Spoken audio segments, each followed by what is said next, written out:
കോമാളി. അവസാനം അവൾക്ക് ഓക്കാനം വന്നു. ഏറ്റവും വിദൂരവും ദുർഘടവും അപ്രാപ്യവുമായ ഒടുക്കത്തെ ആ കുടിയും കണ്ട് തിരിച്ചു വരുമ്പോൾ അവളുടെ തൊണ്ടയിൽ ഗദ്ഗതം തിങ്ങി നിറഞ്ഞു.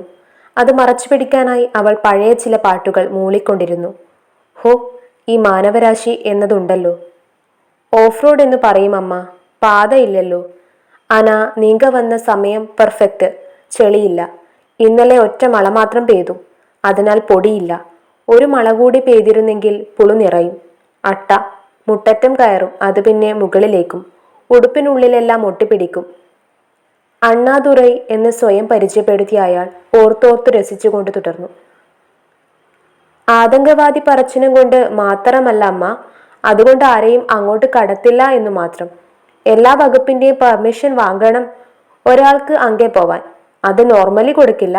അത് മട്ടുമല്ലേ, അങ്ങോട്ടുള്ള വഴി ഏറ്റവും ടഫ്, റൊമ്പ റഫ്. 4 ജീപ്പ് മാത്രം പോവും. അതും എന്നെ മാതിരി ഡ്രൈവർമാർ മാത്രം ഓടിക്കും. ഭാഗ്യമുണ്ടെങ്കിൽ കുറച്ച് പുറം വരെ വണ്ടിയിൽ തന്നെ പോവാം, ഇല്ലെങ്കിൽ ഇറങ്ങി നടക്കണം.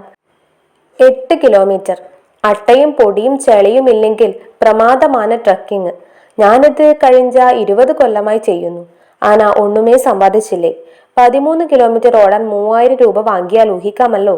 കൊത്തിക്കയറി പാറക്കെട്ടിന്റെ മേലെ കുത്തനെ കയറും ജീപ്പ്, അതേപോലെ പിടിച്ചിറങ്ങും. അയാൾ അർത്ഥശങ്കയില്ലാതെ അങ്ങനെയും സംസാരിച്ചു കൊണ്ടേയിരിക്കും. ഒരുപക്ഷെ നമ്മുടെ ശ്രദ്ധ ആ കൗതുകങ്ങളിൽ പിടിച്ചു നിർത്താൻ വേണ്ടിയാകും. എന്തായാലും ജീവിതം കഷ്ടമാണ് എന്ന് അയാളും നിർവചിക്കുന്നുണ്ട്.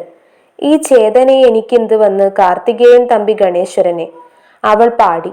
ശരി, അതിനെപ്പറ്റി ഞാൻ ഇനി എന്തു പറയേണ്ടു? ഈ ഭാവന എനിക്കെന്തിനു തന്നു? ഈ ചോദന എനിക്കെന്തിനു തന്നു? ഈ കാമന എനിക്കെന്തിനു തന്നു എന്നെല്ലാം ആലോചിച്ചു നോക്കണോ? അതെ, അത് കഠിനം തന്നെയാണ്. എനിക്ക് കരച്ചിൽ വന്നതിന് കണക്കില്ല, അറിയാമോ? ഏതാനും കാലമായി കുറച്ചല്ല ഞാൻ വിങ്ങി പൊട്ടിയിട്ടുള്ളത്. അതിനിടയിൽ മോഹൻ കൊളുത്തി വലിച്ചതും കൂടി. അനീറ്റ, നിനക്ക് കലിപ്പുണ്ടാകും, എനിക്കറിയാം. ഞാൻ പ്രശസ്തനാവുന്നത് കണ്ടു നിൽക്കാൻ നിനക്കാവില്ല. അത് നീ ആയതുകൊണ്ടല്ല മോഹൻ. പ്രസിദ്ധരെയെല്ലാം ഞാൻ ഉപേക്ഷിക്കും, അതങ്ങനെയാണ്. എന്നല്ല അനീറ്റ, ഞാൻ ഒരു ആദിവാസിയായിട്ടും ഇത്ര വളർന്നു എന്നതിലല്ലോ നിനക്ക് അമർഷം. പോടാ, അതാര് ശ്രദ്ധിക്കുന്നു? നീ ഒരു പ്രഗത്ഭനായപ്പോൾ, അപ്പോൾ ആ നിമിഷം അവിടെ വിട്ടു നിന്നെ ഞാൻ. പിന്നെ ഇങ്ങോട്ട് എനിക്ക് നീയില്ല, അത്രയേ ഉള്ളൂ. അത് നീ മുതുവാനായത് കൊണ്ടൊന്നുമല്ല, അല്ല തന്നെ. എന്താണെന്നറിയില്ല. അതിനിടയിൽ പെട്ടെന്ന് അവൾക്ക് പുഷ്പയുടെ പൊക്കിൾ ഓർമ്മ വന്നു. ഇവന്റെ ഭാര്യ പുഷ്പയുടെ ചേല ഒരിക്കൽ അറിയാതെ മാറിയപ്പോൾ കാണുമാറായില്ലേ അവളുടെ പൊക്കിൾ? എന്തൊരഴകായിരുന്നു! അതൊക്കെയാവും ഇനി ഞാൻ ആകെ ഓർത്തിരിക്കുന്നത്. കളിയാക്കുകയും ചെയ്യുമായിരിക്കും നീ പിന്നെ എന്നെ അനീറ്റ, എല്ലാ കേമന്മാരെയും ചെയ്യുന്നത് പോലെ, അല്ലേ? അതൊന്നും തീർച്ചയില്ല മോഹൻ. ഉള്ളിന്റെ ഉള്ളിലോ മറ്റോ നിനക്കും ഒരു പുച്ഛമുണ്ടിപ്പോൾ. ആദ്യമേ ഞാൻ പറഞ്ഞിട്ടുണ്ട് മോഹൻ, ആദിവാസികളെ ഞാൻ കളിയാക്കുന്നുണ്ടെങ്കിൽ അത് അവരെ തുല്യരായി കരുതുന്നത് കൊണ്ടാണ്. അട്ടപ്പാടിയിലും വയനാട്ടിലും ഇടുക്കിയിലും ഒത്തിരി താമസിച്ചിട്ടുണ്ട് ഞാൻ. പിന്നെ അവജ്ഞയില്ലാതെ കളിയാക്കുക എന്നൊന്നുണ്ടെന്ന് അത്രയെങ്കിലും നിനക്കറിയാം എന്ന് പ്രതീക്ഷിച്ചു ഞാൻ.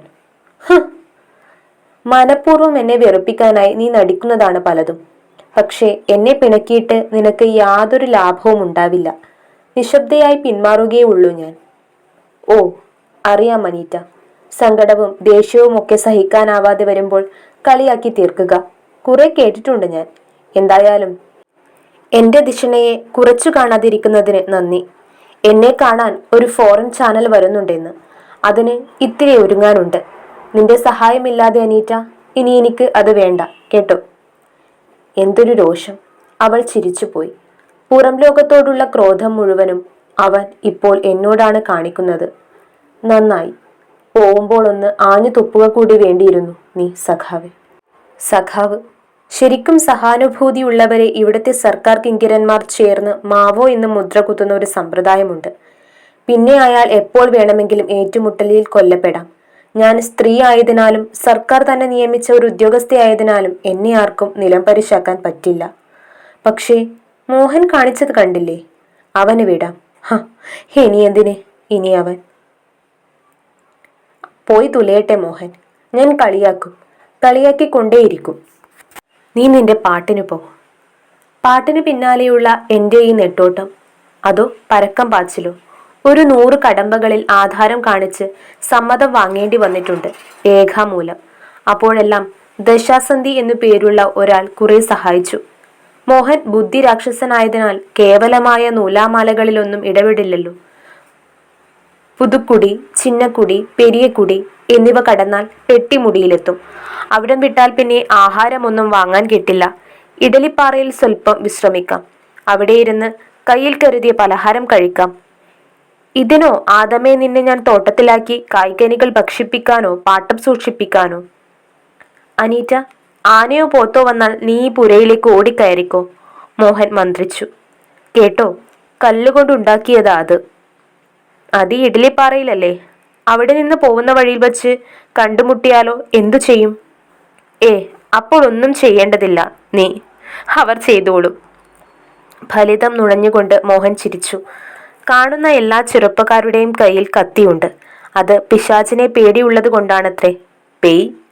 വഴിയിൽ കണ്ട അരുവിയിലേക്ക് ചാടി വീണു ജീമോൾ. ആഹാ, നിർമ്മലമായ ജലം! എന്നോ മറ്റോ ആർത്ത് വിളിച്ചുകൊണ്ട്. ഒഴുകും വെള്ളത്തിൽ അഴുക്കില്ല എന്നു കൊഞ്ചിക്കൊണ്ട് അവൾ വെള്ളം കോരിയെടുത്ത് മുഖം കഴുകാൻ തുടങ്ങി. ദശാസന്ധി പക്ഷേ തടസ്സം നിന്നു. വേണ്ട മദാം, അതൊക്കെ പണ്ട്. ആ പഴഞ്ചൊല്ലിനൊന്നും ഇപ്പോൾ ഒരു പ്രസക്തിയുമില്ല. ഇപ്പോൾ നോക്കൂ, എത്ര തന്നെ ഒഴുക്കുണ്ട് ഈ ചോലയിൽ. ഏകദേശം നിശ്ചലം. കെട്ടി നിൽക്കുന്നത് തന്നെ. മാത്രമല്ല, അതിലുണ്ടല്ലോ എല്ലാം ഉണ്ടാവും, അസാധ്യമടക്കം. ഈ കൂട്ടർ അത്ര നിഷ്കളങ്കരാണ്. ശരി ശരി, മീൻകുത്തി, നെന്മടൽ, മുളകുതുറ, നൂറടി എന്നീ ഗ്രാമങ്ങൾ എവിടെയെങ്കിലും നിർത്തി ഒന്ന് കാലും കൈയും മുഖവും കഴുകണം കേട്ടോ എനിക്ക്. ഇല്ലെങ്കിൽ അത്ര ആസ്വദിക്കാൻ പറ്റില്ല സവാരി. അത് ഞാൻ ഏറ്റുമതാം. ഇലമ്പിച്ച സാദം കഴിച്ചുകൊണ്ടിരിക്കുന്നതിനിടയിൽ ദശാസന്ധി ഒരു തമാശ വിതറി. അയാളുടെ ഒരു സുഹൃത്തിനെ കൊമ്പൻ ഓടിച്ചു വത്രേ. പെട്ടെന്ന് രക്ഷപ്പെടാനായി അവൻ മുന്നിൽ കണ്ട ഒത്ത മരത്തിൽ വലിഞ്ഞു കയറി. ആനയ്ക്ക് കുലുക്കി വീഴ്ത്താൻ പറ്റാത്ത ഒന്ന്. ഏതാനും മണിക്കൂർ ആന താഴെ തന്നെ ചുറ്റിപ്പറ്റി നിന്നു. അവസാനം മുകളിലേക്ക് നോക്കി നോക്കി കഴുത്ത് കടിഞ്ഞപ്പോൾ ആന പോയി. ഹോ, സമാധാനം! പ്രാണൻ തിരിച്ചു കിട്ടിയ സന്തോഷത്തിൽ അവൻ ഒരു ഏമ്പക്കം വിട്ടു. കഴുത്തു കടഞ്ഞുന്നോ ആനയുടെ? ആനയ്ക്ക് കഴുത്തുണ്ടോ ഹേ? എന്തേ, മടുക്കില്ലേ ആനയ്ക്കും? പച്ചില വെട്ടി എന്ന സ്ഥലത്ത് വെച്ചായിരുന്നു അത്. പിന്നെ അതിനടുത്ത് സ്വാമിക്കുളം എന്നൊരു ചെറിയ തടാകമുണ്ട് മതാം. അതിലെ മീൻ പിടിക്കില്ല ഇവർ. അതിലേക്ക് തുപ്പില്ല, മുള്ളില്ല, എന്തിന് അതിനു നേരെ കഴിച്ചുകൊണ്ട് പോലുമില്ല. താരതമ്യം ചെയ്താൽ അണ്ണാദുരൈ എന്നു തന്നെയാവില്ലേ ശരി? നടത്തുന്ന ആഖ്യാനങ്ങളിലാണ് കൂടുതൽ പൊടിപ്പും തൊങ്ങലും, ശരിയല്ലേ? എന്തിന് വിഷാദം പോലും? പരിഭ്രാന്തി പരത്താൻ ഇപ്പോൾ വന്നേക്കുന്നു ഒരൊറ്റയാൻ. ഏകദേശം വൈകുന്നേരമാവും ഈ നിർദ്ദിഷ്ട ആസ്ഥാനത്തെത്താൻ. പുലർച്ചെ മറ്റു കിളികളെല്ലാം ഉണരുന്നതിനു മുൻപേ ചൂളം കുത്തി നീട്ടി നീട്ടി പാടുന്ന ആ പക്ഷി ഉണ്ടാവുമോ അവിടെയാവും? കരിനീല നിറമാണത്രേ പക്ഷിക്ക്. എന്തൊരു വികാരനിർഭരമായ സംഗീതം! ശാന്തമായിരുന്ന് മനനം ചെയ്യാൻ സമ്മതിക്കുമോ പക്ഷേ ഈ മോഹൻ? ഒരിക്കലുമില്ല. എപ്പോഴും എന്നെ അസ്വസ്ഥയാക്കിയേ അവൻ അടങ്ങും. ഒരു ദളിതൻ താൻ സസ്യബുക്കാണെന്ന് മൊഴിഞ്ഞാൽ ചിലരുടെ മുഖത്ത് തെളിയുന്ന അർത്ഥഗർഭമായ ഒരു മന്ദഹാസമുണ്ട്. ഞാൻ കാണാറുണ്ടത്. മോഹൻ, നീ ഇത്രയും കർശനമായി വിമർശിക്കുന്നത് കൊണ്ട് ഞാനും ഇത്തിരി വിശകലനം ചെയ്യാം. ഓ, തുടങ്ങിക്കോ ഗീർവാണം. ഈയിടെ ഒരാദിമ മനുഷ്യന്റെ അവശിഷ്ടം അപഗ്രഥിച്ച് ശാസ്ത്രജ്ഞർ കണ്ടുപിടിച്ചില്ലേ? അയാൾക്ക് തവിട്ട് നിറത്തിലുള്ള ത്വക്കായിരുന്നെന്ന്, കണ്ണുകൾ നീലയായിരുന്നെന്നും. ഇത് കേട്ടപ്പോൾ ഞാൻ പെട്ടെന്ന് ആലോചിച്ചു, ഒരു സിദ്ധാന്തം ഞാനും സ്വരൂപിക്കാമെന്ന്. പിന്നെ നിരൂപിച്ചപ്പോൾ തോന്നി, എന്തിനാണ് വെറുതെ? മറ്റുള്ളവർ അവതരിപ്പിക്കട്ടെ ഓരോ ആശയങ്ങൾ, നമുക്ക് എതിർത്ത് കൊണ്ടിരിക്കാം. എങ്ങനെയുണ്ട് എന്റെ സൂത്രം? നിന്നെ പാട്ടിലാക്കാൻ എനിക്ക്... മോഹൻ ഇളിച്ചു കാണിച്ചു. മന്ത്രമോ തന്ത്രമോ ഒന്നും വേണ്ട മോളെ.